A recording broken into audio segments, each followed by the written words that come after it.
در تمام دنیا روز 13 اکتبر همچون روز جهانی کاهش خطر آفت‌ها قید کرده می شود.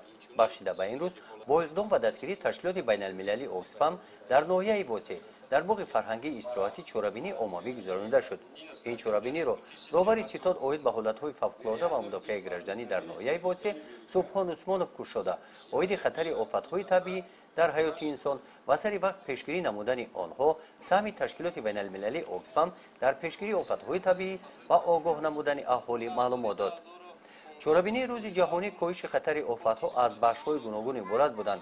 نمایندگان ستاد اوید به حالت‌های فوق‌العاده و مدافع گردنی در منطقه کلوب دارای واسطه نقلیات هستند. در پیشگیری و برطرف گردانیدن آفت‌های طبیعی از چنین واسطه‌ها استفاده می‌نمایند. زودتر به این کس یاری اولین درجه را رسانیده و جای بخیر خود رسون. خوب شده. نمایندگان جمعیت هلال احمر منطقه کلوب و نمایندگان جمعیت هلال احمر ناحیه واسع اشتراکچی فعال این چورابینی بودند. در اینجا آنها خیمه صحرایی آراستند. چنین خیمه ها با همه تجهیزات های ضروری طبی هنگام حالت های فوق‌العاده گذاشته می شوند.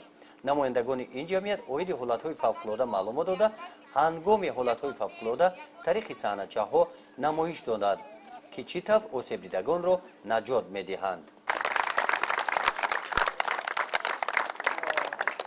در بخش سوال جواب اوید با موضوع خطر و آفت‌ها اشتراکچیان چورابینی با سوال خود جواب‌های درست گردانیدند. بخشیده به روز جهانی کاهش خطر آفت‌ها آزمون رسمی بهترین اعلام کرده شده بود. نتیجهش در این روز از جانب اعضایان حکمان آزمون معین گشتند.